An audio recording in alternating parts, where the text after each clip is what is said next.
என்ஆர்ஐயா இருக்கிறவங்க இந்தியாவில் income tax return file பண்ணுமா அப்படின்ட்டு நிறைய பேர் என்டிஏ சந்தேகம் கேட்டாங்க. ஸோ அதை ஒரு வீடியோவாக போட்டுடலாம் அப்படின்ட்டு தான் இது. ஸோ என்ஆர்ஐயா இருக்கிறவங்க நார்மலாக பார்த்தீங்கன்னா சேலரி இன்கம் அப்ராடில் இருக்கும். அந்த கரன்சிலேயே அவங்களுக்கு சேலரி கிரெடிட் பண்ணுவாங்க.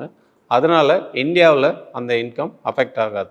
ஆனால் அவங்க இந்தியன் ருபீஸாக சேலரி இங்கே உள்ள அக்கௌண்ட்டுக்கு வாங்கினாங்கன்னா அப்போ இன்கம் டேக்ஸ் ரிட்டர்ன் ஃபைல் பண்ணுவாங்க. அது மட்டும் இல்லாமல் இன்னும் சில காரணங்களாலும் இன்கம் டேக்ஸ் ரிட்டர்ன் கட்டாயம் ஃபைல் பண்ணும்.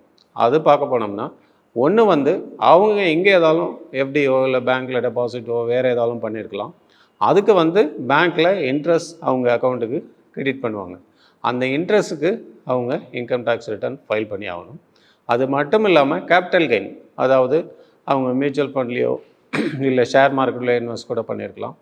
அப்போ அதே போல் இதுலேயும் அவங்க அந்த கேபிட்டல் கெயினுக்கு இன்கம் டேக்ஸ் எடுக்கணும். இன்னொன்று அவங்க பேரில் ஏதாலும் வீடோ இல்லை லேண்டோ சேல் பண்ணுறாங்க இங்கே இந்தியாவில் உள்ளதை அப்படின்னா அந்த ப்ராஃபிட் அமௌண்ட்டுக்கும் இங்கே டேக்ஸ் கட்டி ஆகணும். ஸோ அதே போல் டேக்ஸ் கட்டுறது மட்டும் இல்லாமல் அதுக்கு இதே போல் வெவ்வேறு காரணங்களால் 3-4 காரணங்களுக்காக இன்கம் டேக்ஸ் ரிட்டர்ன் ஃபைல் பண்ணுறது பெட்டர். ஸோ என்ஆர்ஐஸ் இந்தியாவில் வேறு எந்தமும் இன்கமும் இல்லை, அவங்க சேலரியும் ஃபாரின் கரன்சியில் தான் அவங்க அக்கௌண்ட்டில் தான் கிரெடிட் ஆகுது அப்படின்னா இந்தியாவில் எந்த விதமான இன்கம் டேக்ஸ் ரிட்டர்னும் ஃபைல் பண்ண வேண்டிய தேவையில்லை.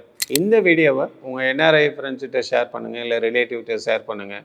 அவங்களுக்கு இந்தியாவில் ஏதாவது இன்வெஸ்ட் பண்ணணுன்னா மேலே உள்ள நம்பரை கான்டாக்ட் பண்ண சொல்லுங்கள். இன்னும் டீட்டெயிலாக எக்ஸ்பிளைன் பண்ணலாம்.